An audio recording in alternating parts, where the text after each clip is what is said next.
Welcome once again to the Brownstone, Wolfe's sanctuary of logic, orchids, and murder.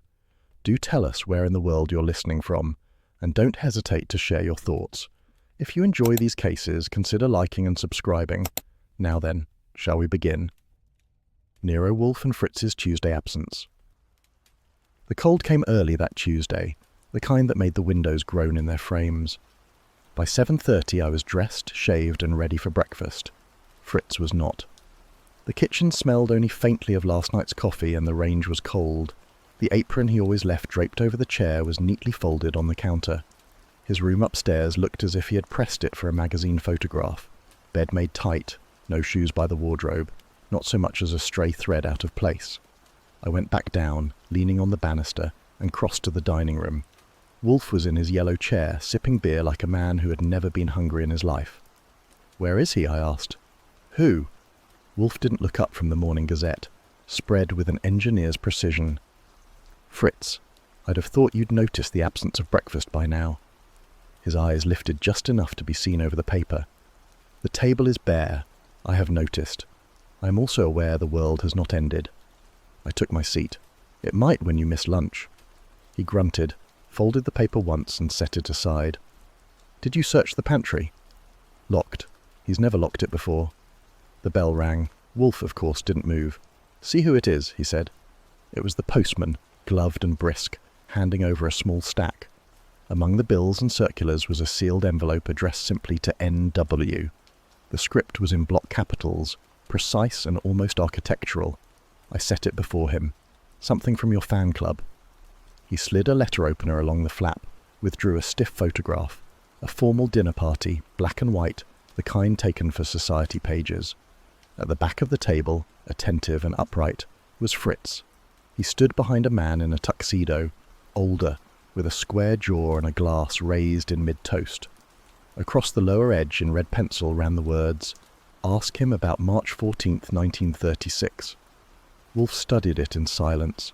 His forefinger traced the date once, not quite touching the paper. "You've seen this before?" I asked. "No." He set it on the table, away from his beer. "The handwriting is unfamiliar. The message is pointed." I picked up the photograph. The print was cropped unevenly, as if someone had cut out the rest of the table. "Where was it taken?" He closed his eyes briefly. "The setting could be Swiss. The year given corresponds to a period when Mr. Brenner was in Zurich." "Then you know what this is about." "I know nothing of the sort," Wolfe said, and reached for his paper again. The absence of breakfast did not sit well with me, and I doubted lunch without Fritz would improve my mood. "Do you want me to start asking questions?" "Not yet." His voice had that deep finality that closed a subject. "You will make no mention of this to anyone. Until we have cause to reveal it, Fritz's absence is a private matter." "You're expecting cause?" "Given the tone of that message," he said, "I am expecting trouble." I left him to the paper and went upstairs again, more to pace than to search. Fritz's overcoat was missing, as was his watch from the small stand beside the bed. His shaving brush was dry. Whatever had called him away he had not left in haste, and that was stranger than anything the red pencil could have written. By mid-morning, the sun had turned the sleet on the street to a dull glitter. I kept to the office, pretending to organize the mail while Wolfe dictated a reply to a bookseller about an overdue shipment on a monograph. The photograph lay between us on the desk, an uninvited guest. At 11, I took another look at it. The man Fritz was serving had an easy confidence, eyes on someone to the right of the camera.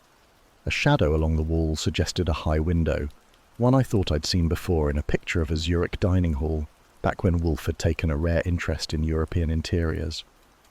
Wolfe caught me staring. "You will wear the gloss off the paper," he said. "Somebody went to trouble to send this. I'd like to know why." "So would I," Wolfe admitted, "but speculation is premature." His calm was genuine, but I'd worked with him long enough to know it could hide calculation. He had already stored away the name, the date, and the look in Fritz's eyes in that frozen moment of 1936. When the clock struck noon, and there was still no sign of Fritz, Wolfe pushed back his chair. "Bring me the Monticello book on vintages," he said. I stood. "You think this is about wine?" "I think," he said, "that the less you think aloud, the better." The radiator hissed, and outside a truck downshifted hard at the corner. The brownstone felt too quiet. In that quiet, the folded apron on the counter was louder than any missing breakfast. Somewhere between the sealed pantry and the red scrawl on that photograph, there was a story. And whether Wolfe wanted it told or not, I intended to hear it. At 11:17 by the office clock, the bell rang. Not a jab, not a double press, but a single firm push that suggested deliberation. Wolfe was in his yellow chair, tilted slightly, forefinger marking a page in a monograph on monastic vineyards. I was at my desk, filing the morning's correspondence into a drawer that didn't need it. I glanced at him. He didn't move. "See who it is," he said. I went to the door, taking the kind of look through the one-way glass that saved me from more than a few surprises. A woman stood on the stoop, gloved hands clasped over a small leather handbag. Mid-40s, I guessed, dressed in a dark wool coat that had been cut to fit her by someone who understood both her figure and her bank account. Hat with a short brim, veil drawn just low enough to make me think she preferred it that way. I opened the door a cautious 6 inches. "Yes?" "I am Mrs. Lillian Armitage." Her voice was even, but there was something in it that had been ironed flat rather than born smooth. "I wish to speak with Mr. Wolfe." "Mr. Wolfe does not receive visitors without arrangement. Perhaps you'd like to leave your—" "I am here about my brother. He is missing." Her eyes, visible beneath the veil, held mine without strain. "2 nights ago he vanished. I have reason to believe Mr. Wolfe may help." "Police matter?" "They have been informed." Her fingers tightened slightly on the bag. "They have not found him." I kept my weight against the door. "Missing brothers are not Mr. Wolfe's line unless—" She interrupted and did it neatly. "My brother's name is Gerald Armitage. He once served in a private household in Zurich, in 1936. That made me stop. She waited a beat, then added, "He served with Fritz Brenner." I let the door open the rest of the way. "Come in." In the office, Wolfe had set aside the monograph and was watching us with a look that might have been idle to anyone else. To me, it meant the temperature in the room had shifted. I gave him the name. He repeated it once, softly, then gestured toward one of the red chairs. "Mrs. Armitage, please sit." She did, removing her gloves with precise tugs at each fingertip. "I would not intrude, Mr. Wolfe, if the matter were not urgent. Gerald attended a reunion dinner at the Cosmopolitan Club 2 nights ago. He left just after 11, carrying a sealed envelope. He did not come home. His rooms are undisturbed, his coat and hat are missing. Nothing else is." "You know what was in the envelope?" Wolfe asked. "No. He told me only that it was important, and that he would deliver it personally the next day. That day never came." "You connect this to Mr. Brenner?" Her gaze was steady. "My brother spoke of Fritz often. He admired him. When I learnt Mr. Brenner lived here, I thought—" She hesitated. "I thought perhaps my brother had come to see him that night." I said, "Fritz is not here." She turned to me. "When do you expect him?" Wolfe answered, "That is uncertain. You say your brother last worked with him in Zurich in 1936. "Yes. They were both in the service of a private gentleman. I do not know his name. Gerald was discreet." "Describe your brother," Wolfe said. "Tall, dark hair, brown eyes, a quiet manner until provoked. He was 39 this January." "And his occupation since 1936? "He worked in hotels, private clubs. He was valued for his discretion. That is why his disappearance is—" She broke off, folding the gloves in her lap. "It is not like him to vanish." Wolfe's eyes half closed. 2 nights ago. A sealed envelope, a connection to my chef. You have considered that the connection may be the cause of his disappearance?" "Yes. And if so, Mr. Wolfe, I think your Mr. Brenner may be in danger as well." That hung in the air for a moment. Wolfe's forefinger tapped once on the arm of the chair. "What prompts that conclusion?" She opened her handbag and withdrew a folded sheet of cream paper. I took it from her and handed it to Wolfe. It was blank except for a typed line. "Zurich, March 14th, 1936. Settle accounts. No signature." "This arrived for my brother last week," she said. "He laughed when he read it, but later I saw him place it in his desk drawer. When I went through his things after he failed to come home, the envelope it came in was gone." I asked, "Postmark?" "New York. No return address." Wolfe set the paper on the desk blotter. "And you did not show this to the police?" "They would not understand its meaning. I'm not certain I do. Wolfe looked at me. Get her particulars, telephone number, address, the name of anyone who saw her brother leave the Cosmopolitan Club. Mrs. Armitage supplied them without hesitation. Her address was on East 73rd, her telephone, Plaza Exchange. The last to see Gerald, she said, was a fellow guest named Philip Royston. When she had finished, Wolfe said, Mrs. Armitage, I will consider your request. In the meantime, I advise you to remain available. Do not attempt independent inquiries. She met his eyes. Will you find him? I will look, Wolfe said. Whether I find him depends on what has been done to hide him. She stood, slipping her gloves back on. I saw her to the door. Outside, the street was clear, but the air carried the edge of weather turning. She thanked me with a slight incline of her head and went down the steps. When I returned, Wolfe was still looking at the folded sheet. The date, he said, is the same as in the photograph. That would make it more than coincidence, I said. Yes. He lifted his gaze. It would make it history, and history is rarely harmless. The telephone rang at 2:15. Wolfe was in his chair, eyes half closed, letting the heat from the radiator touch his shins. I lifted the receiver. This is Kramer. Get Wolfe. I covered the mouthpiece. Inspector Kramer, I said. Wolfe opened one eye. Yes. I handed him the phone. His tone was flat. Yes, Inspector. I see. When? You're certain? Pfui. He extended the receiver toward me. He wishes to speak to you. Kramer's voice was short of patience. I'm at the city morgue. We pulled a body from the Hudson this morning. Matches the description Mrs. Armitage gave you. That would be Gerald. Gerald Armitage. Male, 39, brown hair. Cause of death. Blunt force trauma. Hit hard enough to go down before being dumped. No wallet, no watch, nothing personal except a brass key and a dry cleaning ticket in his overcoat. Where? Pier 42. A pause. If you want to take a look, be here in 20 minutes. But tell Wolfe, stay out of this. I said I'd be there, hung up, got my coat. Wolfe didn't ask questions, he only said, observe carefully. Outside, the wind had a bite to it, and the sky over the river was the colour of pewter. The morgue's tiled corridors were warm enough, but the smell of disinfectant mixed with something colder in the air. Kramer was waiting by the sheeted form. Let's get this over with. The attendant folded back the sheet. Gerald Armitage's face was pale, lips faintly blue, hair plastered in damp waves. A bruise spread over the temple, the skin broken just enough to speak of a single decisive blow. His coat was dark wool, waterlogged, buttons intact. Kramer pointed to a small evidence tray. These were in the pockets. Keys engraved 38C, Beekman Arms, and the dry cleaning ticket. Midtown shop, you know the Beekman? Exclusive, I said. High floors, high rent. Yeah, this could be your chef's pal's key, or maybe not. Either way, Wolfe stays out. I didn't answer that. The attendant recovered the body and we moved to the corridor. Kramer's eyes narrowed. If Wolfe thinks he's going to stick his nose in, tell him I'll have his license in my desk drawer before dinner. I'll pass along your warm regards, I said. The river wind cut harder on the walk back to the street. By the time I reached the brownstone, the light had gone pale and brittle. The front steps were bare except for an envelope lying half against the doorframe. No markings, no address, no stamp. It had been slid under the door but caught on the mat. I took it in, locked the door behind me and crossed to the office. Wolfe set down his book as I entered. I laid the envelope on the desk.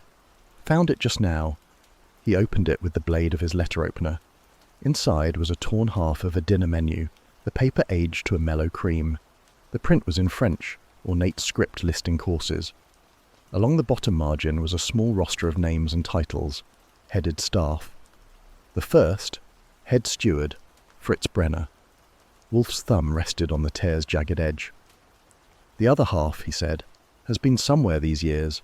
Someone wants us to remember it. I told him about the morgue, the bruise, the brass key marked 38C, the dry cleaning ticket. His eyes closed briefly as if cataloguing each detail.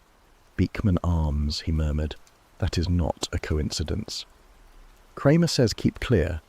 He would, but the appearance of this menu fragment negates his injunction. Mr. Armitage's death is now entangled with Mr. Brenner's history. I looked at the fragment. Zurich, 1936. Yes, the date in the photograph, the date on Mrs. Armitage's typed note, and now the venue of this menu, clearly from a private dinner of some distinction. Mr. Brenner was in attendance in his professional capacity. The presence of his name is the point. Wolfe slid the fragment into a drawer. We proceed, quietly, for the moment, but we proceed. The radiator ticked. Outside, the wind lifted against the windows. Inside, Wolfe leaned back, eyes fixed on nothing visible, already arranging the steps that would carry us from a body at the pier to the truth behind a torn menu from 15 years before. The Beekman Arms had the kind of marble that had been waxed so often it reflected your shoes before you thought to look down. The lobby smelled faintly of carnations and expensive indifference. I carried a long, flat parcel wrapped in brown paper, the sort of thing a delivery boy might grumble about but never drop. The brass elevator door slid open without my asking, thanks to a uniformed man who didn't see the need to ask questions. 38C was at the far end of a hushed corridor. I knocked with my knuckles, 2 short raps. A tall man with well-kept hair and the kind of tan you don't get in New York winters opened the door. His voice was mild. Yes? Delivery for Mr. Philip Royston. I shifted the parcel. That's me. He stepped aside. Bring it in. The apartment was big without trying to impress. The carpets were thick enough to slow a man's thoughts. A cabinet of cut crystal caught the light from the tall windows. On the far wall, above a leather armchair, hung a framed photograph that stopped me just long enough for Royston to notice. It was the same 1936 dinner scene clipped and sent to Wolfe. Long table, suited men, women in silk, and behind them the staff in white. At one end, Fritz stood like an engraving, behind a man with a dark tuxedo and a raised glass. Royston himself was there, 15 years younger, and beside him a fresh-faced man in a naval uniform. Fine old night, Royston said. He was watching me watch it. Zurich? I asked. He smiled faintly. Yes, a private occasion. He took the parcel from me and set it on a low table. Now, about Gerald Armitage. You've come to ask. I let the uniform hang unbuttoned so he could see I wasn't just a messenger. You saw him the night he vanished. He stopped by, Royston said. Briefly, we had a drink. He left. Carrying anything? A coat. His own. Royston glanced toward the window as if considering the skyline. I've known Gerald in passing for years, a casual acquaintance. Casual enough to meet at midnight? I keep irregular hours, Royston said smoothly. Imports. The business makes its own clock. I let my eyes drift to a silver cigarette box beside the photograph. It was engraved with a crest I didn't recognize. He saw that too and slid it an inch toward the wall. What's your business importing? I asked. Discretion, he said, and the word came out as if it might invoice well. The less said, the better the arrangement. He walked me to the door himself. As he opened it, he said, almost idly, If you're interested in wine, there's a shop on Delancey Street. Carlo Bianchi. Handles rare vintages quietly. Friend of yours? An acquaintance. We share tastes. The pause was deliberate. I nodded, as if it were nothing more than a tip for dinner. In the corridor, the carpet gave back no sound. I didn't look back at the photograph, though it followed me in my mind. Fritz's face, composed, eyes on the table, Royston and the young officer bracketed by 15 years of silence, and the unspoken line between that dinner and a dead man pulled from the Hudson. Outside, the air was sharper than when I'd gone in. The cabbie asked where to, and I gave him the brownstone's address, thinking of Wolfe, the torn menu in his drawer, and the next stop, a wine merchant on Delancey who kept his rare vintages quiet. The bell over the door at Carlo Bianchi Imports gave a discreet ping, the kind that minds its manners even when the street outside does not. Delancey carried the noon racket on its back, but the shop was cool, dim, and smelled of cork and oak dust. Shelves rose to the ceiling, each labelled with dates in a tidy hand. A man stepped from the rear office, wiping his fingers on a linen cloth. He was compact, late 50s, hair groomed into waves that had learned patience. Good day, he said. I am Carlo Bianchi. How may I help you? I'm looking to trace a purchase, I said. Nothing urgent, only precise. Precision is our trade, Bianchi replied. He glanced at my hands, then my shoes, then the street through the glass. A bottle? A case? A record. I kept my tone mild. 1936, March. His eyebrows rose by a polite degree. "We keep ledgers, very old, very dull. You would be amazed by how dull ink can grow." "I've seen worse." He studied my face, decided I was not likely to buy anything, and decided also not to mind. "Come," he said, and led me to the office. The back room held a desk polished by decades of elbows and one tall cabinet with brass rods. Bianchi drew out a heavy book bound in cracked leather. The first page carried entries from 1921, each in the same careful hand. The paper let the ink sit with dignity. "You see," he said, "dull as dust, but complete." "I like complete," I said. He licked a fingertip and began turning pages. His touch was delicate, almost fond. January passed. February. The margins carried little notes. A ship delayed, a crate refused at the dock, a client changing a vintage rather than a price. "March, Binder," he said, and let the book rest. I leaned in. The column headings ran across like soldiers on review. Client, item, quantity, terms, remarks. Entries marched down the page in even lines. Midway through the month, a line stood out because it wanted to be missed. Client, FB and GA. The dots were neat, the letters clean. Item, sealed wooden crate. Quantity, 1. Terms, cash. Remarks, delivered after hours. Bianchi's breath did a small thing behind me. "Ah," he said. It did not carry surprise. It carried memory choosing not to speak. "You recall that one," I said. "Do I?" He smiled thinly. A sealed crate from the docks would not be unusual. The docks often prefer to keep their treats wrapped. It was not wine. "The ledger says what it says," he replied, "and sometimes a clerk writes what a client prefers to see." "Your hand?" He shook his head once. An employee long retired. He had a steady line. I tried to keep it. I traced no fingers over the page. I only watched it. The initials, FB and GA. "Common marks," he said. "Half the men on the East River answer to initials in their pockets." "Not these two," I said, "and not that week." He met my eyes then. They were a clear brown, the colour of varnish on old benches. "You came for that line," he said. "Yes." "You work for someone who collects lines," he said, "and makes a picture with them." "I work for Nero Wolfe." He let the name hang, then inclined his head. "In that case, I should be careful and respectful. Careful because respect is due to the living, and more so to the dead." "Someone is dead," I said, "and someone new to send us shopping." "Whoever that is," Bianchi said, "is not in my ledger." He closed the book softly, then opened it again to the same page. The ink had dried long ago, but the words felt fresh. That happens when you come looking for a date and find a door. "Tell me about delivery after hours," I said. "Anything brought when the street lamps are on," he said. "We receive it, we store it, and we send it out when daylight is more patient. A client prefers not to be seen arranging his dining room at dawn." "Who collected it?" "The initials of the client. The man who takes it may be anyone with shoulders." "Where did it go?" He lifted a shoulder. "When a client prefers discretion, the ledger changes its tongue. The destination becomes a name rather than an address. Sometimes a letter rather than a name. We are old-fashioned but not foolish."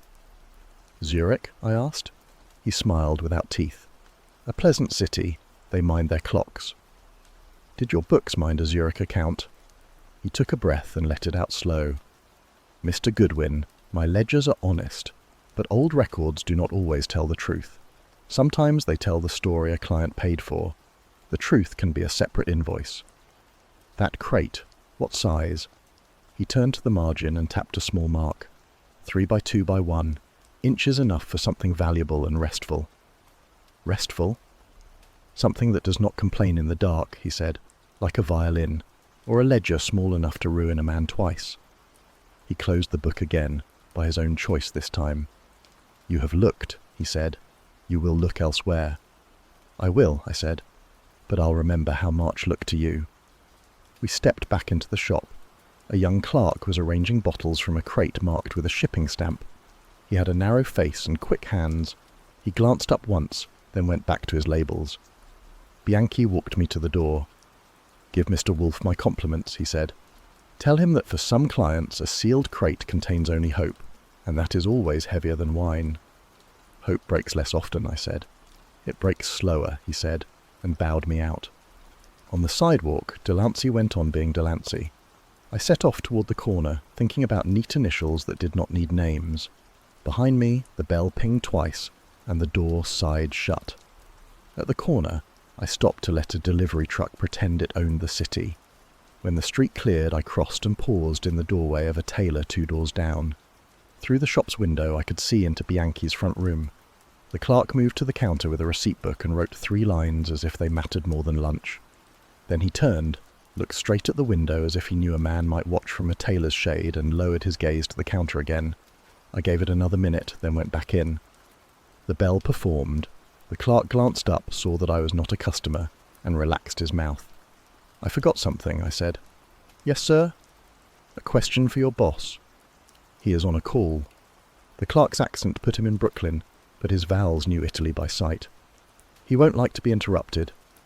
"Then you do," I said quietly, "if you have the answer."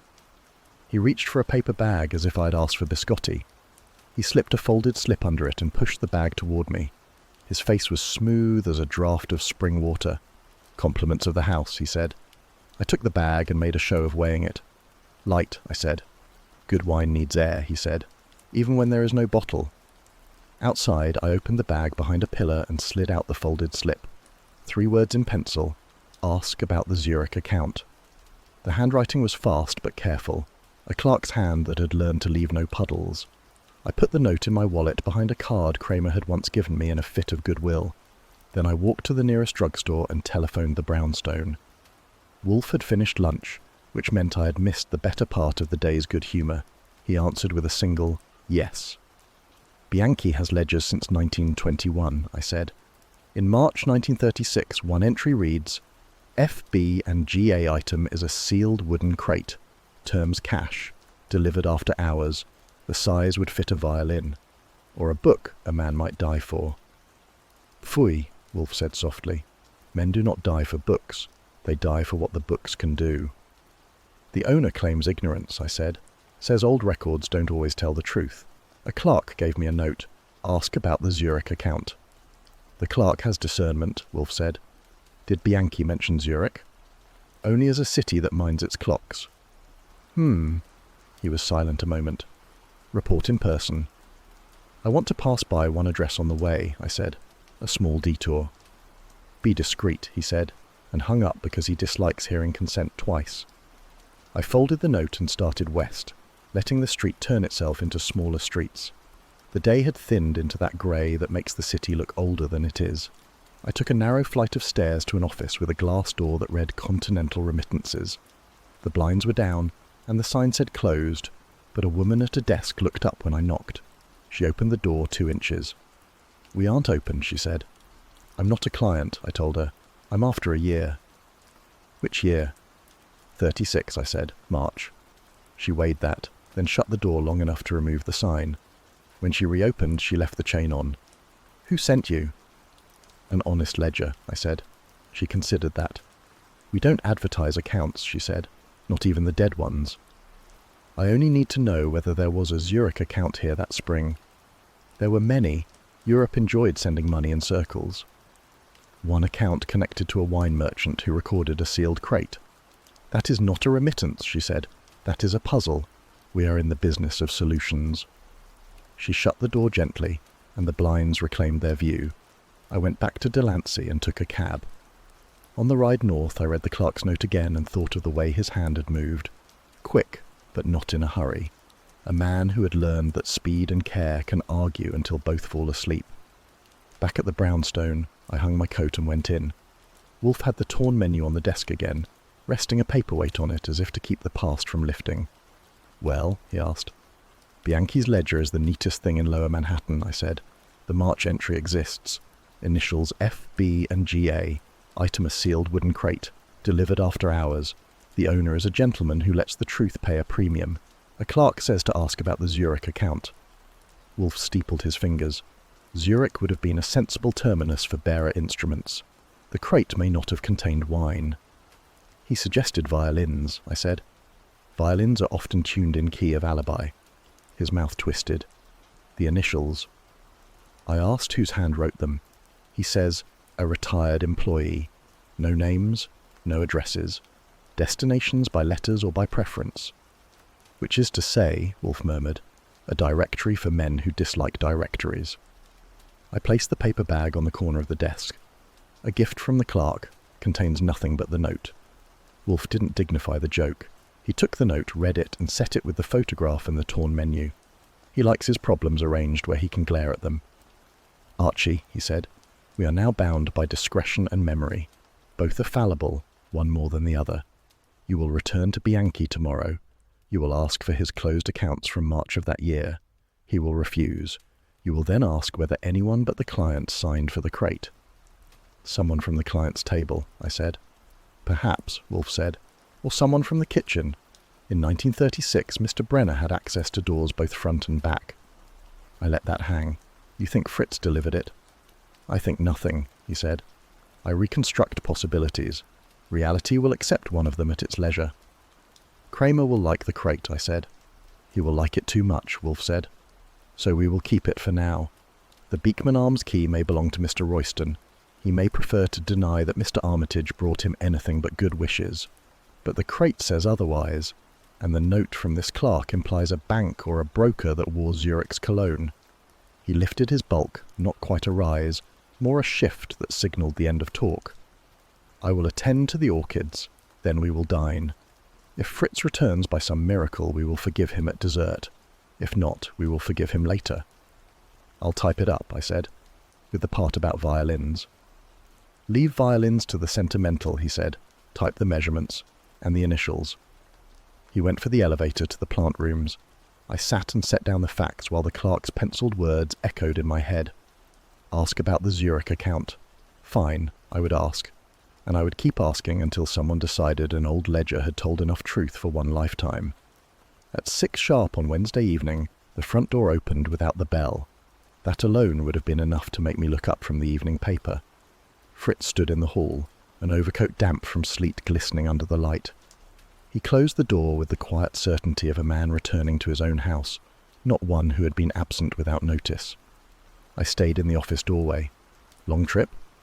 He removed his hat and set it on the stand. His hair was damp, his expression polite, but there was a weariness under it I had not seen before. It was necessary, he said. Necessary to vanish? I kept my tone even. He glanced past me toward the office. Is Mr. Wolfe in? In his chair, I said, and followed him in. Wolfe looked up from the book on his lap. The sight of Fritz did not draw an exclamation, only a long, measured pause. You return, Wolfe said. Yes, sir, Fritz replied, unannounced. Yes, sir. The silence that followed had a weight to it. Wolfe's fingers rested on the open page, unmoving. You know Gerald Armitage? Fritz's eyes held steady. Yes, in Zurich, years ago. When? In 1936. Wolfe waited for more. Fritz gave him nothing. That is all? Wolfe's voice had cooled. I'm sorry, sir. I cannot speak further. Cannot, Wolfe repeated, or will not. Fritz inclined his head. Both. Wolfe closed the book with a slow motion and set it on the table. I will not press you now, but your absence, your association with Mr. Armitage, and his current condition require explanation. Fritz did not flinch. I understand. He turned toward the door, and that was when I saw it, the left cuff of his shirt, frayed at the edge. Fritz did not wear frayed cuffs. His standards in fabric made Wolfe's orchid care look slapdash. The sight registered like a wrong note in a familiar tune. After he had gone upstairs, Wolfe remained still for a time. Then he spoke without looking at me. You noticed the cuff? Yes. That is not the only change, Wolfe said. Fritz left in order. He has returned altered. You going to tell me how? Not entirely. He shifted in his chair. But I will tell you this. March 14th, 1936, the night Mr. Brenner last saw Mr. Armitage, was also the night a certain Count Velasco vanished from Zurich. Vanished how? With a fortune, Wolfe said, in negotiable bearer bonds. The sum was considerable, the means ingenious. No trace of him was found. And you think that ties to Gerald's death? I think, Wolfe said, that someone is attempting to close an account. Literally. I sat on the edge of my desk. An account from 15 years ago. Such accounts, Wolfe said, are patient. They mature when the holder demands payment, or when the debtor chooses to remove the holder. You think Gerald was the holder? Wolfe's eyes narrowed. Possibly. Or possibly he was the messenger. In either case, he is now absent. Like Velasco, I said. Wolfe's gaze sharpened. Velasco chose absence. Gerald Armitage had it thrust upon him. That difference is the hinge on which this turns. He leaned back and the chair creaked softly. We will proceed without Fritz's cooperation for now, but we will not forget that he was there, nor that his cuff was frayed. I looked toward the door Fritz had used, hearing the faint sounds of him moving about upstairs. A man could return home without truly coming back, and in this house that meant the next move would be Wolfe's, measured, deliberate, and set for the moment when even the most patient account would have to be settled. The Churchill Hotel's bar was all polished brass and discreet lighting, a place designed for men who carried both their rank and their whiskey with quiet authority. I arrived 10 minutes early, claimed a corner table, and let the pianist's slow waltz keep time until Commander Henry Barlow appeared. He was the sort who drew glances without seeming to notice them, tall, shoulders still squared by habit, his naval uniform pressed as if it had been ironed by the tide itself. The hair at his temples had silvered, but his eyes had the alertness of a man used to scanning horizons for trouble. "Mr. Goodwin," he said, shaking my hand with a grip that measured rather than tested. "You wanted to speak about Gerald Armitage." "I do," I replied, once we were seated and the waiter had taken orders for 2 highballs. "I gather you knew him in 36. Barlow's gaze shifted to the bar's far mirror, as if the year itself might be found there. "Knew him, yes. Dined with him once. An evening I've not forgotten, though I've tried." The drinks arrived. He lifted his glass but didn't drink. "We were in Zurich. The invitation came through a mutual acquaintance, but Count Velasco." The name had a way of sitting heavily between us. "I've heard of him," I said. "You'll have heard the better half then," Barlow murmured. "We were to dine at the Bellevue. Armitage, Velasco, myself, and your associate." He meant Fritz. I let him choose his words. "Go on." It began well enough. Velasco could be charming when he chose, but the charm thinned by the second course. There was a crate, you see, wooden stenciled markings scraped off. Armitage had brought it to the hotel earlier that day. By the time the roast was served, the two of them were circling it in talk, each insisting it was his responsibility. "You knew what was inside?" "No." He spoke the denial with the steadiness of someone long accustomed to holding his tongue. Nor did I ask. In the service, one learns that some questions shorten a career. "And the argument?" "Tense," Barlow said simply, voices lowered but cutting. Velasco accused Armitage of— He stopped, glanced at his glass, and took a measured sip. Of presuming on a trust. Armitage replied in kind. I could see it was more than money. There was something in the way they held each other's gaze, as if one had betrayed the other at sea. The pianist shifted to a minor key. Outside, sleet brushed the tall windows. At one point, Barlow went on, Fritz rose from the table. He and Velasco stepped out together, just a minute or two. When they returned, the argument had cooled, or at least been postponed. That was the first I'd heard of Fritz leaving the room. Did they say where they went? No, but Fritz's hands were damp when he sat down again, as if he'd been washing them. Odd, in the middle of a meal. Barlow set his glass down, precise as a compass on a chart.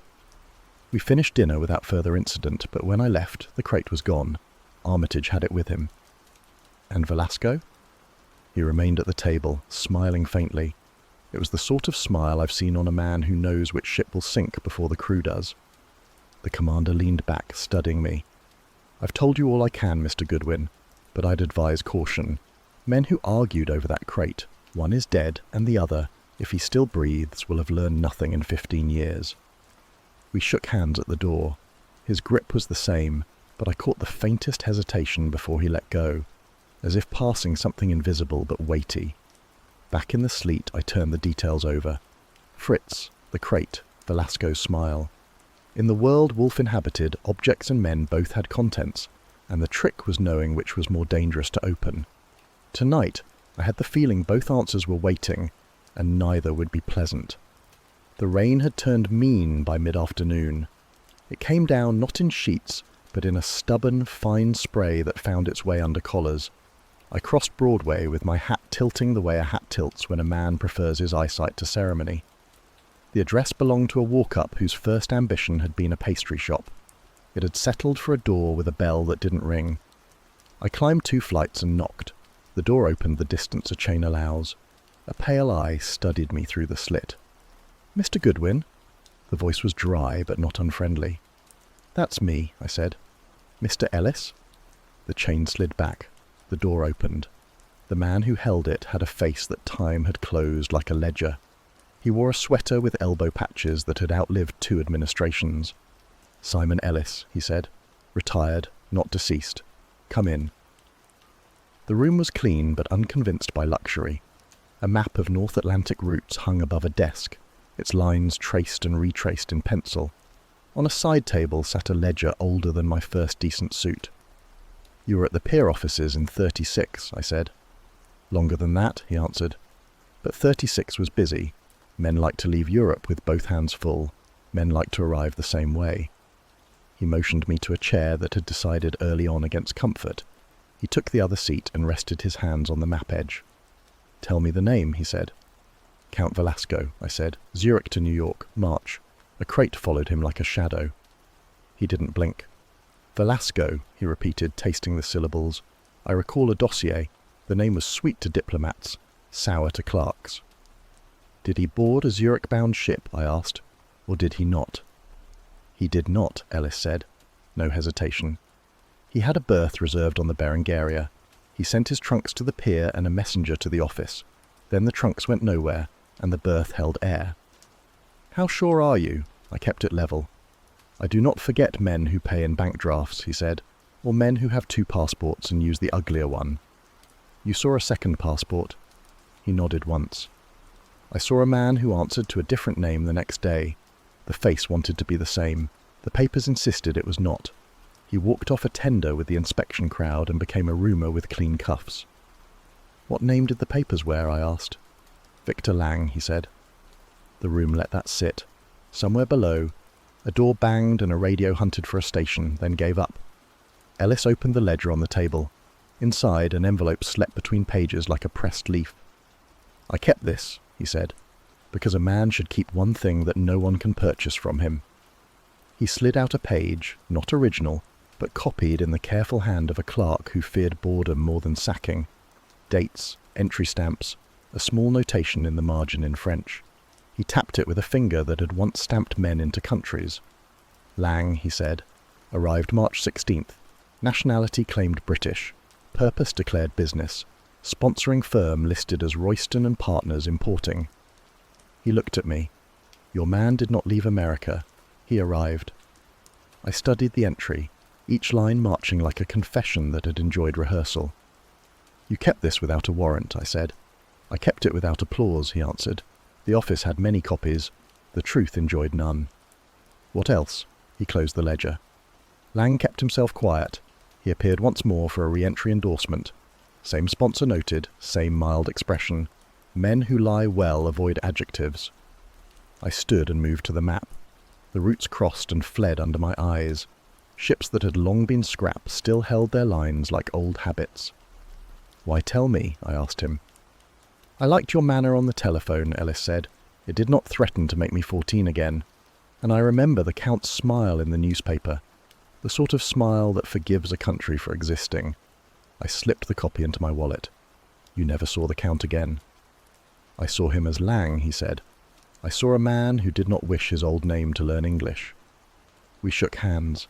His grip had settled for honesty when youth was expensive. At the door he stopped me.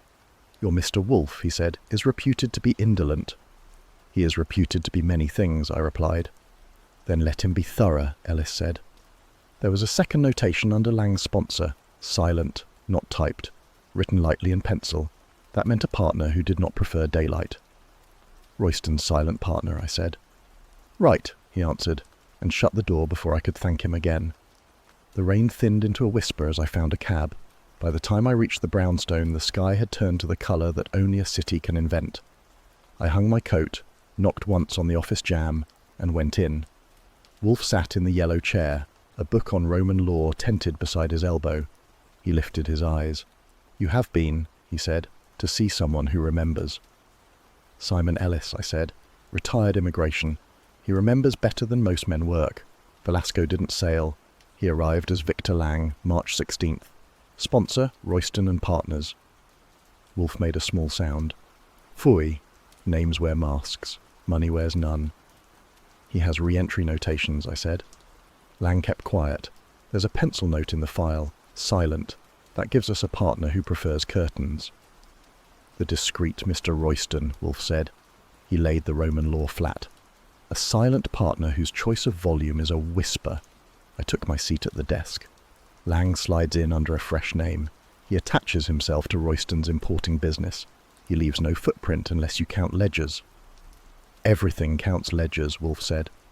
I pulled out the copy and set it on the blotter. Wolfe leaned forward the half-inch he allows a piece of paper to draw from him. He read it once and put a forefinger on the date. "Which dovetails with Mr. Brenner's menu and the photograph," he said. "The crate passes hands. The dinner spirals into bitterness. Lang does not run for Europe. He stays and adopts a partner." "And Gerald?" I asked. "Mr. Armitage," Wolfe said, "acquired something at that dinner, or convinced someone that he had." He lifted his eyes. "What does a man acquire that can keep him alive for 15 years and then drown him?" "A document," I said. "A record. Something that will talk when the owner chooses." "Exactly," Wolfe answered. "A paper given the force of breath when revealed. Bearer bonds are mute. Receipts for their theft are not." I lit a cigarette and let the smoke rise, careful not to be careless with it. Gerald could have stayed quiet until he needed the sound of money. "Or safety," Wolfe said. "Extortion is rarely only greed. Sometimes it tastes like fear." "He may have come to Royston," I said, "to remind Lang that Zurich still remembers." Wolfe's mouth tugged sideways. "It is not Zurich that remembers. It is the ledger that would unmake his comfort. Lang would pay to soothe such a ledgerman, until he decided that payment is wasteful." The elevator motor hummed faintly as it brought warm air up to former plants. Fritz was not in the room. His absence had the tidy feel of a room after dusting. "There is more," I said, "from the commander. Henry Barlow. He remembers Fritz leaving the Bellevue table with Velasco for a minute, hands damp when he returned." Wolfe nodded once. "Fritz has not told us that." "Fritz has told us the fewest possible words," I said. "Then we will supply the grammar," Wolfe said. He touched the copied page again, as if heat from his finger might encourage it. "We have Lang behind a new name. We have Mr. Royston sharing business with a reputation. We have Mr. Armitage with either a letter or a ledger that can break both." "And the crate," I said. "Which was not wine," Wolfe said. "It was the sound of money wrapped in lumber." The doorbell rang. I stood. Wolfe did not. I went to the hall and opened the door to the further security chain. A man handed me an envelope through the gap, nodded once and went down the steps before I had found a sentence. Back at the desk, I laid the new envelope beside the old menu fragment under the paperweight. This one had a return address printed in modest type. Lang and Royston, importing offices. I slit it carefully. Inside, a single calling card. The surface was blank except for a time and a place written in a smooth, anonymous hand. "Midnight," I read. "Riverside Drive, a bench number." Wolfe considered. "A summons." "From Victor Lang?" "From someone who can write his name or spend his stationery," Wolfe said. "We do not go." "I could," I said. "You could be accompanied by 3 men who dislike your shoes," Wolfe said. "No, we will not respond to invitations designed for the river." He looked toward the door as if he could view the hallway through memory. "We will call on Mr. Royston again. We will inquire about Mr. Lang's role in the business. Politely." "Kramer won't like it," I said. "Inspector Kramer rarely likes men," Wolfe said. "He likes solutions. He likes evidence that refuses to argue." "He will demand both," I said. "He will," Wolfe said. "So we shall supply both, but only when they cannot be mislaid. Until then, we are a chapel of silence." I phoned Royston's apartment. A maid told me he was away until late. I left no name. When I hung up, Wolfe had already chosen his next sentence. "Archie," he said, "you will take a walk." "Where to?" "Past the Beekman Arms. Note who enters. Note anyone who enjoys not being seen." "Lang?" "Possibly," he said. or a man who wishes to be Lang's shadow. I collected my hat. He raised a hand. And Archie, he added, you will not be drawn to benches by the river. I gave him my best innocent look. He refused it without comment. Outside, the rain had tired itself. The city had not. I walked. The Beekman Arms glowed with the kind of comfort that leaves drafts outside. The doorman gave me a decent glance and turned it into nothing. At 7:15, a two-tone sedan stopped half a block away. The driver remained at the wheel. A passenger stepped out and walked the remaining distance. He was in his 50s, compact, with a face that had been taught not to react by a harsh tutor. He nodded to the doorman, who nodded back as if nodding were currency here. He went in. If that was Victor Lang, then he had learned America like a textbook written by a gentleman who hated adjectives. I took the number on the license plate of the sedan and the shape of the driver's hat and posted both in the working part of my head. I returned at 9. Wolfe was in the office, the room smelling faintly of cloves and old paper. Fritz had sent word down that dinner would be served as usual. He had not sent himself. I reported the sedan, the man, the time. Wolfe's eyebrow flicked. Describe his walk, he said. Measured, I said. He didn't want to own the carpet more than necessary. A man trained to share floors with others, Wolfe said, and to avoid leaving pieces of himself on them. He reached for the telephone and did something he disliked. He called Kramer. I sat and watched the yellow chair refuse to be anything but a throne. Inspector, Wolfe said, when the city granted us his voice, you will find it urgent to learn that Victor Lang is a person and not a rumour. You will also find that his partner, Mr. Royston, has more company in his business than his letterhead admits. I listened to Kramer's growl from 2 feet away. Wolfe's mouth did not change shape. You may ask how I know, Wolfe said. I have eyes, and a man with legs. He hung up and looked at me. He will fume, he will pound. He will also send a man to wait at the Beekman Arms. By morning he will have a report he will not share. We will allow him that pleasure. What about Lang's note? I asked. We have answered it by refusing, Wolfe said. When a man asks for a meeting at a river bench, he asks for a disappearance. We grant him silence instead. I leaned back. The office held its calm like a priest who had forgiven sins but not forgotten them. On the desk, the photograph from 36 lay half under the menu fragment. Fritz's name under head steward kept its dignity, even with history pressing it down. Gerald may have been blackmailing Lang, I said aloud, not to be dramatic, but to let the air have the words. Yes, Wolfe said, using evidence from that night. He misjudged the exchange rate. You think he asked for too much? I think he asked at all, Wolfe said. He should have asked me. I looked up. You suspect he came here and decided against it. I suspect nothing, he said. I entertain education. Gerald Armitage handled something that night, a paper or a packet. He thought it might buy him future security. It has purchased a tug to the pier. I stood and crossed to the window. Taxis hunted fares down the avenue. Somewhere a man in a raincoat stood under a canopy and thought about an envelope he would not post. We move when? I asked. We dine first, Wolfe said. Then, when Kramer has tasted his annoyance, we will invite Mr. Royston to tell us about Mr. Lang, in the red chair, with the photograph looking over his shoulder.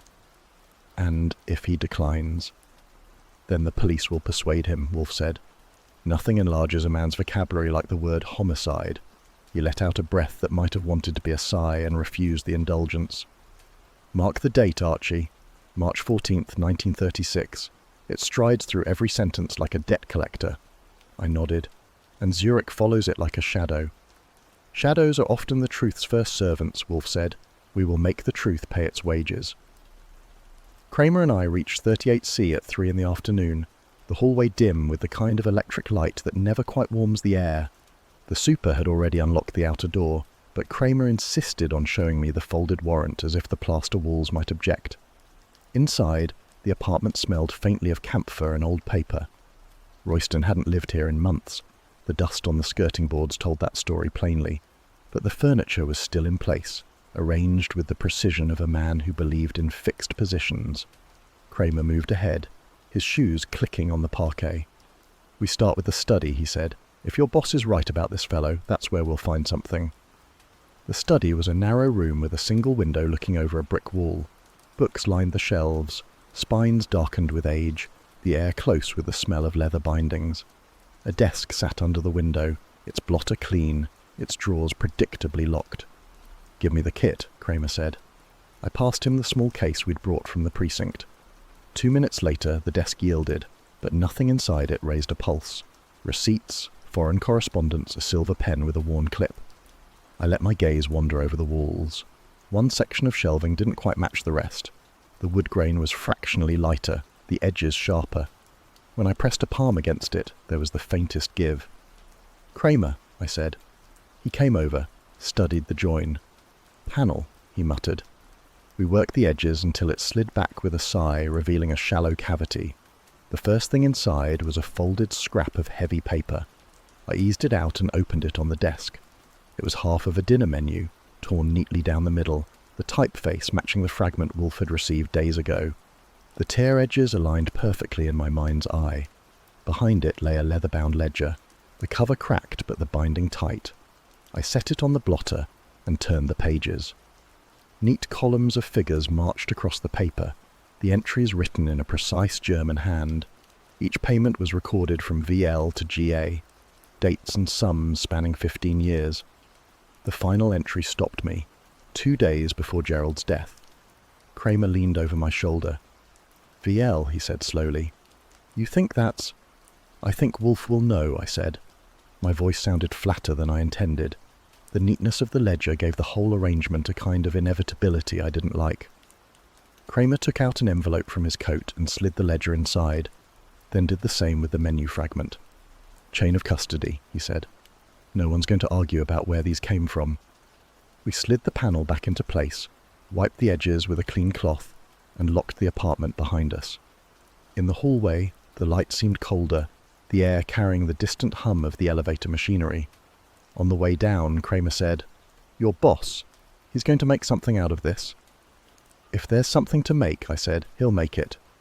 And I believed it, though the thought of Wolfe turning those pages, and what he might find between the lines, sat in my mind like a weight. Under a grey March sky that had pressed low all morning, I kept to the opposite pavement, far enough back that Royston would need eyes in the back of his head to spot me. He moved with the self-contained precision of a man who disliked wasting steps, turning into a quiet side street near Washington Square. Halfway along, a splash of colour broke the monotony, a cloche hat in bright yellow, tilting just so over dark hair. The woman wearing it was already waiting, gloved hands folded around a small handbag. She looked up at him with a stillness that suggested they'd agreed to meet, not stumbled into each other. I slowed, letting a delivery cart pass between us, and crossed to the far curb. Royston touched the brim of his hat, spoke briefly, and passed her a manila envelope. She did not open it. They spoke for perhaps 2 minutes. Then she turned and began walking toward the park. I let Royston go, falling in behind the woman instead. She kept a steady pace, heading for the south gate, the yellow hat a beacon against the bare branches and winter grass. When she reached the quieter path by the fountain, I stepped up beside her. "Miss Clara Danning?" I asked. She glanced at me, eyes sharp under the brim. "And you are?" "Goodwin. Archie Goodwin. I work with Nero Wolfe." The name gave her pause. She resumed walking, voice low enough to keep between us. "If you're here, it's because of Gerald." "That's the working assumption," I said. She looked straight ahead. "He was going to meet me the night he died. He had something, a ledger, and wanted cash for it. I'd agreed, but Royston found out. He warned Lang. After that, I wanted no part of it." We turned along a hedge where the wind carried the scent of damp earth. She slipped a hand into her handbag, withdrew a folded slip of paper, and passed it to me without breaking stride. I opened it just enough to read. A locksmith's receipt dated mid-February. 2 duplicate brass keys listed beneath the original number. "That's Gerald's handwriting?" I asked. "It's mine," she said. "He asked me to get them made. Said they were for his flat. I didn't ask." She stopped at the gate, the city noise swelling beyond it. "That's all I have, Mr. Goodwin." The yellow hat merged into the crowd, and I was left with the receipt in my palm, the ink smudged faintly where her glove had pressed it. The paper felt light, but it weighed enough to shift the balance of an evening, and perhaps of the case. The brownstone was quiet after dinner, the warm hush that comes when Wolfe has withdrawn to his chair and the last of the plates have been cleared. I was at my desk in the office making notes when Fritz appeared in the doorway. His hands were folded, his face composed but tight in a way I'd seen only twice before. "Mr. Goodwin," he said, "may I speak with you and Mr. Wolfe together?" I set down my pen. "Is this about the case?" He inclined his head. "Yes, it is time." Wolfe looked up from his book, brows rising. "Fritz, you have my attention. Sit, please." Fritz remained standing by the red leather chair, almost as if the confession would not come unless he kept his footing. "This is difficult," he said quietly. "I must begin in 1936. That winter, here in this house, a guest, Herr Velasco, arrived from Switzerland with a crate. He claimed it contained rare wines. It did not." I leaned back. Wolfe's eyes narrowed. "It held bearer bonds," Fritz continued, "worth more than I could imagine. I did not know at first, but another guest, Gerald, did. He discovered them. How, I never learned, and confronted me one evening in the kitchen. He said Velasco had stolen them from a syndicate in Geneva, and that if they were returned, Velasco would be ruined. I believed him." Fritz's voice was even, but his fingers flexed. "Gerald feared for his life. He begged me to hide the bonds until he could arrange their return to their rightful owners. I agreed, for I had seen Velasco's temper. I concealed them in the false back of a wardrobe on the 3rd floor. "You did not tell me," Wolfe said. "No, sir. I thought to shield you from risk. Weeks later, Velasco departed without the crate, certain the bonds had been taken by thieves in the night. Gerald told me the matter was finished. I did not question it." Wolfe closed his eyes briefly, as if testing the weight of those years in silence. "This," Fritz said, "is why I recognized Lang. He is Velasco. I saw him again in Zurich only last week." I straightened. "Zurich?" "Yes. I had returned there for a personal matter, but while in the Bahnhofstrasse, I saw him step from a tobacconist's. He looked older, but it was him. I followed him to a hotel and learned he was using the name Lang. From a clerk, I obtained his forwarding address and, more importantly, a letter. It was addressed to an associate in Trieste, signed in the old hand I remembered. It proved beyond doubt that Velasco was alive. Fritz's gaze did not waver. "I meant to bring it here, to give it to Mr. Wolfe privately, but on the day I returned, Gerald was dead. The letter is still in my room, in the top drawer of my valise." "Why delay?" Wolfe asked. Fritz's voice dropped. "Because I feared the letter's contents might drive you to confront him before the truth was ready to be told. I wished first to speak with Gerald, to hear from him what had passed in the years since we hid the bonds, but I was too late." The lamplight caught the faint sheen on his brow. "I did not kill Gerald," he said, "but I believe Velasco's hand is in it. He has reason enough. Those bonds were never recovered." Wolfe's fingers tapped the arm of the yellow chair. "Archie, retrieve the letter." I went upstairs. In Fritz's tidy room, the valise was precisely placed at the foot of the bed. The top drawer yielded a large envelope, its flap sealed, Swiss hotel stationery beneath the fold. I brought it down and set it before Wolfe. He did not open it. "You will give me your word, Fritz, that this is the whole of it." "It is," Fritz said. "I have carried this since 1936. No one else knew. Gerald was my friend. I thought." He stopped, the stillness of his posture more eloquent than any word. Wolfe inclined his head, a gesture that might have been respect. "Then we proceed. But you understand, this changes the nature of the hunt." Fritz bowed slightly. "Yes, sir." I watched him leave the office, his step measured, as if each pace cost him more than he could show.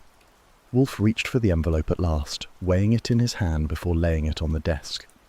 The room seemed smaller, the air heavier, with the knowledge that a secret carried across a decade had just been unwrapped and set between us. Wolfe leaned back, eyes on the envelope as though it might speak. "You appreciate, Archie, that this confession adjusts the axis of the affair." "Adjusts?" I said. "It turns it upside down." He made a small sound of agreement. "Fritz has lived here 28 years without once deceiving me in a matter of consequence. That he has done so now, and for so long, implies a threat he deemed extraordinary." I nodded. Velasco being alive fits that bill, and if he is Lang, then Gerald's death. is less a mystery than a necessity to someone, Wolfe finished. He touched the envelope's seal but did not yet break it. We will read this after I have dined. I do not bring Velasco's words to table. While Wolfe ate, I sat in the office, the envelope in plain sight, thinking about the bonds. Bearer bonds aren't like numbered accounts. They're whoever's holding them. If Gerald kept them after 1936 and Velasco found out, there's no court in the world that could trace ownership before the knife or the bullet did its work. After dinner, Wolfe returned, the orchids tended and the household restored to routine. He settled again in the yellow chair, slit the envelope and withdrew the letter. The paper was thick, the ink slightly faded, but the hand was bold. He read aloud, each word measured. To our friend in Trieste, circumstances have altered. The consignment lost in New York is no longer beyond retrieval. The party once in possession is again in reach, though time has made him cautious. I will arrive within the fortnight. V. He laid the letter down. There is no ambiguity. It's a hunting notice, I said. Indeed, and if Fritz saw Velasco in Zurich only last week, his arrival here is imminent. I considered Fritz's part in it. You think Velasco saw him? Possible, but if he had, Fritz might already share Gerald's fate. No, I think Fritz has, for now, the advantage of being unremarked. There was a pause. You believe him, I said. Yes. Wolfe's tone was final. He is not a dissembler by nature, and his account is too precise to be invention. That does not absolve him from judgment. He withheld knowledge germane to our present engagement, but it confirms his loyalty. The office felt close, the lamplight pressing shadows into the corners. Outside, the city hummed in the distance, unaware that a man called Velasco might already be on its streets. What's our move? I asked. Wolfe looked at me. You will watch Velasco, more closely than before, but you will not approach him until I have determined the bond's present location. They are the fulcrum. Possession will prove motive, and perhaps fix the murderer's hand. And if Velasco already has them? Then Gerald died for nothing, and we must contrive to ensure no one else does. Fritz reappeared at the door, silent, his face unreadable. Mr. Wolfe, may I bring coffee? Yes, thank you. When he had gone, Wolfe spoke more quietly. Archie, see that Fritz is not left alone when outside. His safety is now a factor in my strategy. I agreed. The coffee came, rich and dark, and Fritz placed it without a word before withdrawing again. Wolfe sipped, then set the cup down with precision. We are now in possession of a confession, a document, and a name. Each will serve its purpose, but the most potent is the loyalty of a man who has, until today, carried a secret for nearly 13 years. That, Archie, is both an asset and a liability. We will treat it as such. I leaned back. Understood. He closed his eyes briefly, then opened them. Tomorrow, we begin in earnest. The envelope lay between us, its contents now part of the case's fabric, binding together 1936 and the present with a thread spun from trust, fear, and the shadow of a man who would kill for bonds he once thought lost. Wolfe had been silent for so long the room seemed to have settled into his breathing. I sat opposite him with the police report, the fire ticking softly in the grate. At length he set down his glass, leaned back in the yellow chair and looked at me with that still, heavy patience that meant the conclusion was ready. Gerald, he said, was not Lang's target. I laid the report on the desk. You've lost me. Lang had motive, means, and the opportunity to. He had all three, yes, Wolfe cut in, but they were aimed at Fritz. Lang believed Fritz possessed the ledger. Gerald was merely an unfortunate congruence of coat and circumstance. I frowned. Coat? A charcoal overcoat, broad at the shoulders, Wolfe said. Fritz wore it on the night in question, intending to stop at the wine shop before returning. He left earlier than usual. Gerald, wearing his own coat of similar cut and hue, left later and crossed Lang's path. I could see it now, the dim stretch of 10th Avenue, the lamps throwing down their cones of light, and a man waiting for a figure in a dark coat. Wolfe's gaze held mine. Lang struck swiftly. The blow meant for Fritz found Gerald instead. In the dark, the error would not have been apparent until too late. I leaned back, letting the thought settle. So Fritz was supposed to be lying cold in that alley, and Gerald's death was collateral to malice, Wolfe said. He lifted his hand. fingers closing as though grasping an invisible thread. Lang's scheme depended on eliminating the man he thought kept the ledger. The failure arose from Fritz's appetite for Moselle and an early departure. The irony landed with a weight I didn't care for. That ledger's turned more lives than the pages it's printed on, I said. Wolfe's eyes narrowed. You will not convey this deduction to Inspector Kramer until I have considered the utility. Lang must believe we remain convinced Gerald was his quarry. That presumption will invite carelessness. The orchid room clock chimed the hour. Wolfe reached for his beer. I gathered the report, feeling the case tilt in a new direction, not away from Lang, but toward a truth far sharper than I had walked in with. Under the yellow lamplight of Wolfe's office, the air was thick with the weight of what was to come. Fritz had laid the beer on Wolfe's desk without a word and vanished toward the kitchen. Wolfe, settled in the yellow chair, regarded the red guest chairs as though he had summoned not people but problems, each to be dealt with in turn. Kramer arrived first, his manner brisk, his coat smelling faintly of wet wool. Behind him, Royston entered with the stiff caution of a man unsure whether he was a guest or an accused. Clara followed, eyes flicking about the room like a bird measuring its cage. Last came Lang, whose step was light, but whose gaze was too fixed on the desk. I had placed the ledger, the same brown leather-bound volume recovered from the storage unit marked 38C, squarely on the edge of the side table, angled so that anyone facing Wolfe could see it. I kept my seat by the globe, notebook ready. Wolfe allowed the room to settle before speaking. Thank you, Inspector, for gathering these parties. The matter before us concerns this ledger. His hand rested on it briefly, then withdrew. Mr. Lang, you appear particularly interested. Lang's eyes narrowed. I've never seen it before. Indeed, Wolfe said mildly.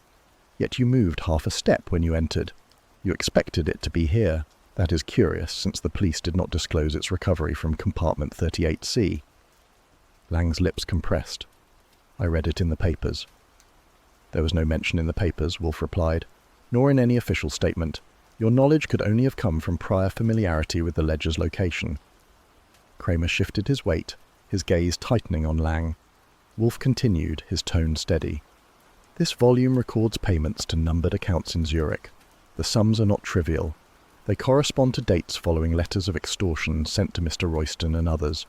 The handwriting matches yours, Mr. Lang. Lang's voice rose. That's a lie. No, Wolfe said. It is an inference supported by fact. You travelled under a false name to Zurich in March 2 years ago. The immigration record bears your signature, albeit in a practised variation. Funds were deposited the next day into your account. Within a fortnight, Mr. Royston's associate was found dead. Clara's hand flew to her mouth. Royston's jaw hardened. You mistook Gerald for Fritz, Wolfe went on. You believed Fritz had this ledger, and you acted to silence him. In the darkness, the wrong man died. Lang's chair scraped as he stood. Kramer moved quickly, one hand on Lang's shoulder, the other signalling his men waiting in the hall. Wolfe leaned back, closing his eyes briefly. Inspector, I trust you have sufficient grounds. Kramer nodded. More than enough. He led Lang out, the door shutting with a muffled finality. For a moment the room was still. Clara's eyes glistened. Royston looked away, and Wolfe reached, unhurried, for his beer. Under the low amber light of Wolfe's office, the winter dusk pressed against the curtained windows. Fritz had retreated to the kitchen after depositing a tray with beer and glasses, his tread silent on the hallway carpet. Wolfe sat in the yellow chair, fingers resting lightly on the edge of his desk, his expression unreadable. I took my post by the globe, notebook closed. The red guest chairs stood ready. Kramer arrived first, a gust of cold air trailing in with him before I shut the door. His coat smelled faintly of damp wool, his jaw set. Royston followed, composed but tight-lipped, his eyes glancing once at the empty corner as though expecting someone else to appear. Clara came next, hesitant but steady. Then Lang, the last to enter, wearing a look carefully arranged to pass for ease. Sit, Wolfe said, not raising his voice yet, leaving no doubt it was a command. They obeyed. He let the silence breathe a moment longer before speaking. Mr. Lang, I'm afraid this will not be pleasant. Lang's eyes flicked toward the desk. I've no idea what you mean. You will, Wolfe replied. The murder of Gerald was not an improvisation. It was the result of your design, A plan to recover certain records before they reached the police. You believe Gerald carried them. In the dark, you struck, and a man died for having worn the wrong coat. Royston shifted in his chair. That's absurd. No, Wolfe said. It is consistent. You, Mr. Royston, were not ignorant. The arrangement was mutual. You received benefit from Mr. Lang's scheme and, by your silence, became his accessory. Clara? He turned his head fractionally. You have confirmed Fritz's whereabouts. He was not in that alley, nor anywhere near it. That alone spares you further trouble. Her eyes closed briefly in relief. Kramer's voice was flat. You're saying Lang swung the weapon and Royston kept him covered? I am, Wolfe said. The sequence is supported by the timing of their movements and the evidence in hand, which you, Inspector, have verified. Lang rose abruptly. You've nothing on me. On the contrary, Wolfe said, we have enough. The fibres from Gerald's coat on your glove, the bank slips matching your handwriting, the witness who saw you near the storage unit 2 hours before Gerald's death. Kramer had already stepped in. He clamped a hand on Lang's arm, signalling to the men waiting outside. That's enough. Let's go. Royston half rose, but Kramer's other hand stopped him. You too. Accessory after the fact. The door shut on their protests, leaving only Clara, pale but unshaken. She stood. I suppose I should thank you. You need not, Wolfe said. You have done what you must. I saw her to the door. When I returned, Wolfe had opened his beer. He took a measured sip, then fixed his eyes on Fritz, who had emerged quietly from the kitchen. I forgive your absence this once, Wolfe said, but you will never vanish without notice again. Fritz inclined his head. Understood. The office settled into stillness. Wolfe reached for his book. I sat, listening to the faint hum of the radiator and the city beyond. Tuesday returned in full and proper form. At precisely 8:30, the kitchen door opened to admit the familiar aroma of Fritz's eggs, softly folded, light enough to make a man think gravity had been temporarily suspended over the frying pan. The coffee was strong and unhurried. The toast arrived golden without a hint of distraction. It was not that the previous week's disruption had left me malnourished. I can find food without the intervention of genius, but the absence had bitten into the brownstone's rhythm. Wolfe might have tolerated it with a show of stoic irritation, but for me it had been a small, relentless itch. This morning, that itch was gone. Fritz moved with his usual care, setting the plates without clink or scrape. His manner was composed, his hair combed to the left with the same stubborn precision as always. There was no reference to his time away, no polite apology, no explanation. Wolfe didn't solicit one. We ate in companionable quiet. Wolfe's breakfast plate, eggs, bratwurst, and a quartered apple, vanished in measured forkfuls. He buttered his toast methodically, each slice receiving exactly 2 strokes, and he drank his coffee in intervals that might have matched a metronome. My own plate, less rigidly curated, was gone in half the time. At 9 o'clock, Fritz collected the dishes and withdrew, leaving Wolfe and me in the warm scent of coffee and the faint tang of apple skin. Wolfe leaned back in the yellow chair, eyes half closed, as though measuring the quality of digestion. I had nothing on the desk except the phone, the blotter, and the stack of unanswered correspondence from clients with more ambition than solvency. You intend to make something of that photograph? Wolfe's eyes opened enough to meet mine. I'm keeping it, I said. Call it a souvenir. It's not every week a picture sits in a drawer for 15 years waiting for its cue. 15 years, he repeated, tasting the words. A secret is not diminished by duration, only by disclosure. Which is why, I said, I'm in no hurry to tell anyone outside this room what I know, or what you know, or what Fritz knows. He grunted, which in Wolfe's register can cover approval, disapproval, or the onset of indigestion.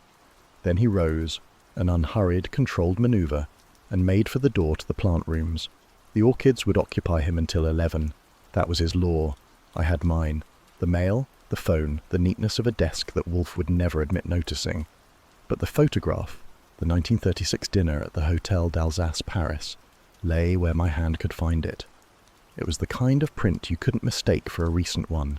Matte finish, uneven border, the faint silvering of age in the dark jacket folds. The men wore evening dress, the women satin and pearls. At the far right, half turned toward the camera, a younger Fritz, clean-shaven, eyes bright, stood beside a man whose name I now knew but would not speak. Between them, on the table, a champagne bottle tilted in the ice like a declaration of permanence. The permanence, of course, had been illusory. The phone rang at 9:15, a caller wanting Wolfe's opinion on a disputed codicil in a will. I took the message. Wolfe would either ignore it or dictate a response when the mood took him. The morning drifted in its usual fashion, the sun slanting in to touch the edges of the red chairs, the faint hiss from the radiator, the occasional sound of Fritz in the kitchen. By 11, Wolfe returned, smelling faintly of loam and the damp breath of flowers. He crossed to his desk, lowered himself into the chair, and opened the latest issue of Le Bulletin de la Société Botanique.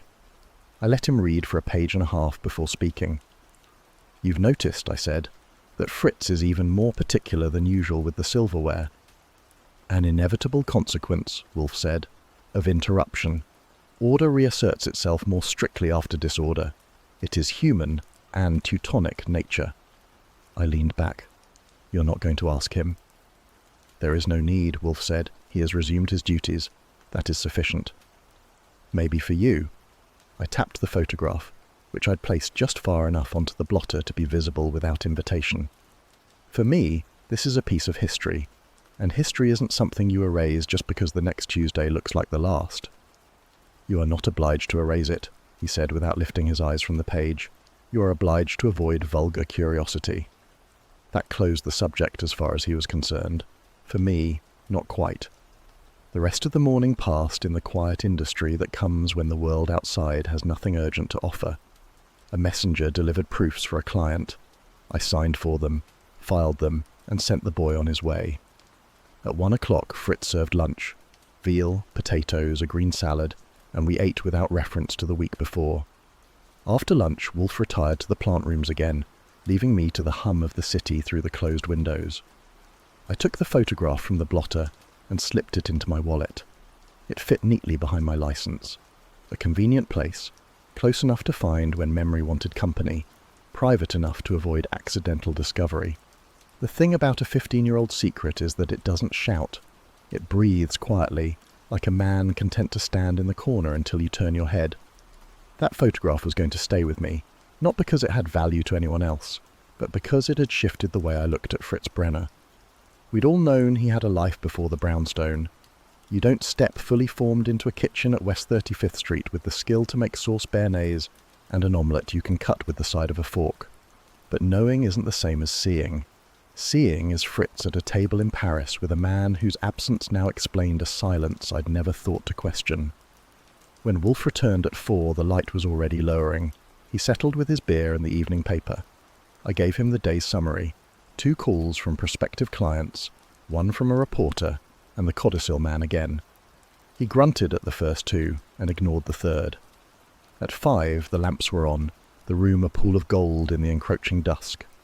Wolfe read, I kept the desk clear, and Fritz prepared dinner.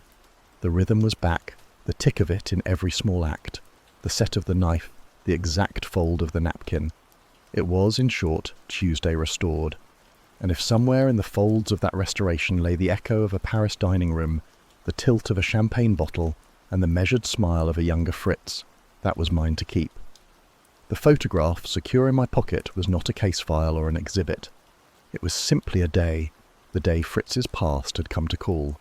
And like any good day in our line of work, it had arrived without warning, changed the weather, and left again. But it had left its mark. That's the thing about secrets. Some belong in a file, others belong in a pocket, and a few, very few, belong exactly where they are, to be taken out when the room is quiet, the lamps are low, and the man who carries them is content to let the past sit in the corner without speaking. This was one of those. If you enjoy these mysteries, go ahead and subscribe.